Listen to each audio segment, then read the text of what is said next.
C'est mort, mais mon juste de Sergi.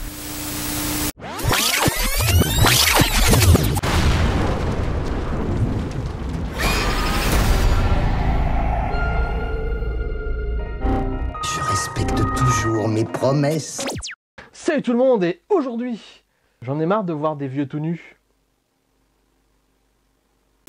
Ok, ouais, c'était bizarre. On se calme, je vous explique. Et si je vous dis que cette vidéo, pour le coup, elle est basée sur la série Marianne de Netflix. Voilà, maintenant, ceux qui ont déjà vu la série et qui savent que ma dernière vidéo, c'était sur ça 2, comprennent où je voulais en venir. Alors j'ai un petit peu hésité avant de m'atteler un petit peu à la tâche de faire une critique sur une série, parce que justement, moi j'ai l'habitude de me pencher véritablement sur le cinéma et pas sur les séries. C'est un médium qui est à la fois très semblable, ça reste dans l'audiovisuel de fiction, mais c'est complètement différent, y compris au niveau rythmique, et c'est d'ailleurs justement là-dessus que la série pêche le plus. Voilà, bah voilà. J'ai à peine de commencer, je suis déjà dans la critique. Alors, Marianne, qu'est-ce que c'est? Après tout, on nous a vendu quand même une série qu'il était impossible de regarder seul. Marianne est le personnage malfaisant d'une jeune écrivaine française, alcoolique, rentre dedans et absolument insupportable, qui se prend pour une punk nihiliste mais qui n'est rien d'autre qu'une ado qui veut pas grandir. Ses écrits sont portés sur l'horreur et sur le personnage de Marianne, une sorcière sanguinaire qui se voit contrecarrée par le personnage principal des livres. Un jour, lors de la promotion du dernier livre de sa saga,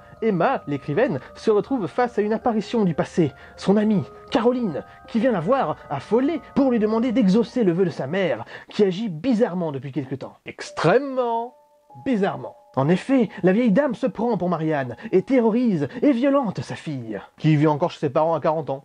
Mais bon, je vais pas trop m'étaler sur le sujet. Tout ce schmilblick va finir par pousser Emma à retourner à Elden, sa ville natale qui n'a pas du tout un nom de ville française, mais plutôt carrément anglaise, et découvrir, accompagnée de son assistante Camille, que les choses sont bien plus compliquées que la folie d'une vieille dame grabataire. Voilà, et pour en revenir à quelque chose que je fais d'habitude dans mes critiques, n'est-ce pas? Un truc un peu clair et succinct, regardez la série. Je vous dis pas si elle est bien ou pas, hein, je vous dis juste que ça vaut le coup d'œil, ça mérite le fait que vous y jetiez un œil. Ah mais c'est déjà dire que c'est bien en fait. Alors je vais essayer de faire ça le plus court possible, histoire que si vous avez déjà vu Le Bousin, que ce soit une critique intéressante, mais que si vous n'avez rien vu, je vais essayer quand même de faire le moins de spoilers possible, histoire que vous puissiez y aller en vous disant c'est frais, c'est cool, et le mec là-bas dans la vidéo, il a dit que c'était pas trop mal. Alors pour commencer, je voudrais juste préciser que j'ai une aversion totale, mais genre vraiment, de tout ce qui concerne en fait ce qui est fait en France et qui est français au niveau audiovisuel. C'est une haine plutôt tenace. Alors imaginez déjà mon avis de base quand on essaye de s'attaquer à l'horreur ou à tous les genres qui sont en gros des films de genre. Alors dans l'Hexagone, on n'est pas trop de toute façon habitué à ce genre de plan-là. En général, les producteurs sont vachement frileux dès que ça commence un petit peu à toucher au milieu de l'imaginaire, avec des budgets quand même relativement un peu conséquents. Donc ouais, la France c'est pas un terreau fertile pour ce genre-là. Mais c'est là que Netflix vient nous mettre une pifle avec son gros chibre. J'ai des problèmes. Et ça donne un produit qui est quand même d'une assez bonne qualité et qui prouve qu'en France on peut faire de l'horreur et surtout qu'on sait. Seulement, avec tout le respect que j'ai pour le projet et le rendu final, ça reste tout de même très maladroit. Alors comprenez-moi bien, j'ai énormément de mal à rester impartial vis-à-vis de ce produit-là, étant donné que c'est quand même un renouveau qui est assez conséquent dans le milieu de l'audiovisuel français. Honnêtement, de l'horreur qui fonctionne en France, il n'y aurait pas eu Netflix. À mon avis, on aurait attendu encore au moins 20 ans avant que ça arrive. En tout cas, ça pourrait mettre un énorme coup de pied au cul des producteurs en France et peut-être insuffler un je ne sais quoi qui pourrait permettre plus de production de ce genre à l'avenir. Mais je dois quand même dire que d'un point de vue strictement théorique et cinématographique, même si ça reste une série, on reste quand même dans ce domaine-là, la série souffre quand même de problèmes ça et là quand même assez conséquents d'écriture, de rythme, et en fait le jonglage en fait entre les deux genres que la série essaie d'explorer, ça prend pas. La mayonnaise ne prend pratiquement à aucun moment, même j'ai envie de dire jamais. Moi personnellement ça m'a déconnecté plus d'une fois. Et les ruptures de ton en plus, ça fait se traîner l'histoire en longueur, Alors la série en fait essaye de mélanger une horreur qui est quand même relativement puissante. Moi personnellement je fais quand même la comparaison avec comment ça s'appelle la série américaine là, American Horror Story. American Horror Story c'est plus vraiment une horreur d'ambiance. C'est très ambiant comme série. Alors que là pour le coup ça se veut mais véritablement comme un film d'horreur. C'est-à-dire que tu as des tensions et des moments où ça te fait flipper. Genre fondamentalement dans tes tripes. Ça te fait un peu sursauter sur le fauteuil. Faut que j'arrête avec cet accent. Donc, ça essaye de mélanger de l'horreur bien flippante quand même, avec un espèce de polar noir un peu acerbe, avec un humour quand même relativement acide, qui fait très parisien. On va couper ça au montage. Mais comme je l'ai dit, pour le coup, la mayonnaise ne prend jamais. Après 2 épisodes à l'horreur absolument délicieuse et au ton très ténébreux, on se retrouve avec des espèces d'épisodes intercalaires avec une pseudo-enquête ésotérique menée par des personnages gentils mais ridicules. Voilà donc le premier affre dans lequel tombe la série Marianne. Les films d'horreur, pour le coup, ils ont une recette qui est quand même bien connue et on pourrait presque se dire que faudrait vraiment y aller pour se foirer dans le registre horrifique. Mais dans une série, c'est une toute autre gymnastique, où justement, encore plus que dans un film, le rythme a une importance mais prépondérante. Et oui, il faut gérer justement avec maîtrise toutes les créations de tension, les build-up et les releases. Et le bousin a beaucoup de releases, mais pas beaucoup de build-up. Mais attention contre-argument, car même sans build-up, toutes les scènes d'horreur fonctionnent. Et je pense que justement la série est très consciente d'elle-même et elle est à mon avis aussi très consciente de ses défauts parce qu'elle essaye justement de piocher à droite à gauche pas mal justement d'influences, de références à d'autres films du genre horrifique, quitte à parfois honnêtement frôler, voire même percuter de plein fouet avec un 27 tonnes, le plagiat. Oui, c'est toi que je regarde là, cette scène presque copiée-collée de celle dans Conjuring 2 avec les miroirs, où ça tourne, y a rien, où ça retourne, y a rien, où ça tourne, y a rien, mais où, d'où l'horreur va-t-elle sortir? Oh putain, c'était là-bas! Mais en dehors de ce défaut-là, on voit quand même qu'il y a un énorme désir justement de bien faire les choses et jusqu'à la démarque qui est quand même relativement plastique en fait du travail qui a été porté notamment je pense justement aux créatures, même si je pense que certains risqueront à mon avis de se marrer en voyant leur côté quand même très plastique parce que ils ont pris ce parti pris de faire des créatures tangibles, des espèces de modelage et des trucs comme ça, avec des masques, enfin avec ce genre de trucs. Et même si ça peut paraître pas forcément cartoonesque, mais quand même un petit peu bizarroïde, ça marche, ça fonctionne très bien. Après, on peut aussi se poser la question, c'est un parti pris qui a peut-être été quand même relativement imposé par le fait qu'ils n'avaient pas de sous, mais bon, c'est justement comme ça que la plupart des plus grands films d'horreur, surtout dans les années 80-90, ça part justement du fait qu'ils n'avaient pas de gros financements, la production n'était pas mirobolante et bah ils se sont débrouillés, ils se sont démerdés, ce sont des films jeux à débrouille et là la série j'ai l'impression quand même qu'il y a un petit peu ça, parce que mine de rien on voit qu'il y a de l'argent qui a été mis dedans, mais ils ont gardé justement ce côté un peu plastique avec la sorcière et tout. Et moi honnêtement, j'ai kiffé. Ouais, désolé pour les flashs depuis tout à l'heure, bon les épileptiques, je vous compterai pas dans mes abonnés, vous êtes sans doute déjà en train de crever dans votre bave là. Sinon il y a des petits soucis d'écriture quand même ça et là, et d'évolution aussi de personnages, dû notamment quand même à beaucoup trop de non-dits, ce qui est quand même relativement étrange dans une série, parce que justement, la série ce qui est cool c'est que tu peux t'étaler, tu peux te permettre de faire de l'exposition, tu peux te permettre de rentrer dans l'histoire avec un peu plus de détails. C'est vraiment paradoxal.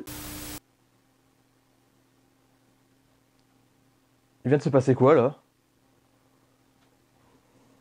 Oh, j'en étais où déjà? Donc je disais, la série commence justement avec Emma et Cam Cam, et c'est plutôt pas mal parce que pour le coup c'est vraiment les deux personnages qui ont la meilleure synergie entre eux, sauf que manque de bol, Camille finira par être mise totalement de côté en faveur des anciens potes de collège d'Emma, qui sont relativement creux et tout ça, et tout ça juste pour avoir droit à des petits flashbacks expliquant un peu le passé, le pourquoi du comment, avec quand même un plagiat mais à t'en faire vomir, histoire de te donner un petit peu ce goût de Stranger Things, avec justement de la musique très typée années 80, synthwave et compagnie, alors que ça se passe dans les années 2000. GG les mecs. Donc oui, ok, vous voulez faire un hommage et un petit clin d'œil, mais ça sent plutôt le rip-off quand même vachement mal branlé, et le problème c'est que c'est pas la seule et unique fois à l'intérieur de la série. Puis bon, les personnages, les amis d'enfance d'Emma, ils sont creux et énervants au possible. Tu sens tout de suite que de toute façon ils ne sont là que pour tous crever.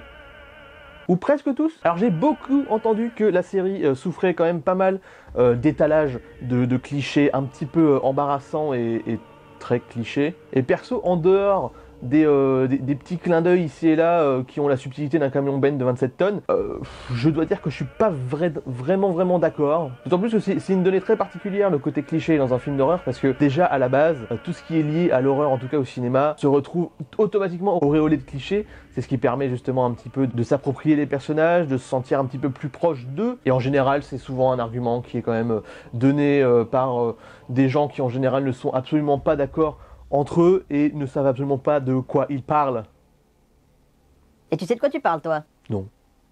Alors attention, maintenant, je vais partir dans un spoil relativement poilu et lourd, parce que je trouve qu'il y a une incohérence qui, pour le coup, m'a totalement sorti du truc, et elle est assez conséquente. Donc je vous mettrai un timecode, je sais pas, quelque part par là, histoire que vous puissiez sauter jusqu'à ce moment si vous n'avez pas envie d'être spoilé.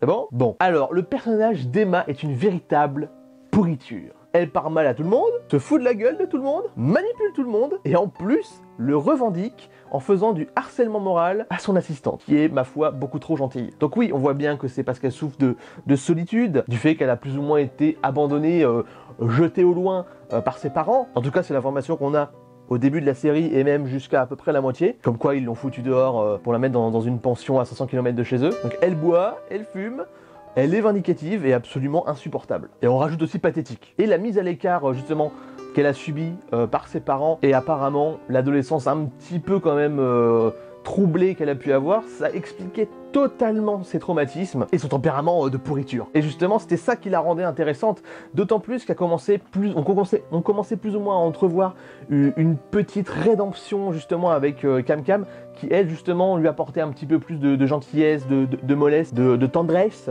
Et même moi personnellement, je m'attendais véritablement à une romance homosexuelle. Malheureusement, on n'y a jamais eu droit, tant pis. Mais là, voilà pas qu'ils font exploser absolument tout ça en éclats, avec une origin story complètement capillotractée, ça veut dire tirée par les cheveux, comme quoi elle a fait exprès de pousser ses parents à l'emmener, en fait, en pension, très loin, parce que justement, à l'époque, il y avait déjà Marianne qui faisait ses sévices, et qui avait promis de s'en prendre à ses amis, et donc elle le fait, elle se barre, pour protéger tout ce monde-là, et donc se barre d'Elden. Ok. Mais dans ce cas-là, pourquoi elle méprise ses parents? Pourquoi c'est devenu une salope vindicative? Et pourquoi elle fait genre que Marianne n'existe pas alors que justement elle sait qu'elle existe une fois qu'elle retourne à Elden? C'est comme si en fait ils avaient écrit absolument toute l'histoire de façon ultra linéaire, comme s'ils avaient à la base pas du tout prévu de faire de flashback, qui donnerait justement des explications pour mieux comprendre le présent. C'est à ça en général que sert un flashback. Et c'est comme si en fait ils s'étaient rendu compte de la merde qu'ils avaient foutue en plein milieu de l'écriture. Les pièces du puzzle ne s'emboîtent pas! Et surtout, Emma en devient juste chiante et plate. Alors de fille un peu traumatisée en ayant vu de drôle quand même dans sa vie, elle passe à une espèce de badass omnisciente et omnipotente qui est partie justement pour protéger les siens, mais qui donc n'a aucune raison de se retrouver dans l'état dans lequel elle est quand même au début de la série, c'est-à-dire qu'elle boit, elle fume, elle trompe tout le monde, elle fait n'importe quoi et elle traite les gens comme de la merde. En fait, l'explication qui était logique à la base et qui en plus faisait sens et qui avait toute sa place dans le registre de l'horreur, ils ont transformé ça en un espèce de truc où le passé prédétermine le présent et tout ça, et que justement c'est pour ça que la fille en fait, c'est pas une connasse, en fait elle est gentille. Ça n'a aucun sens, ça n'a aucun sens!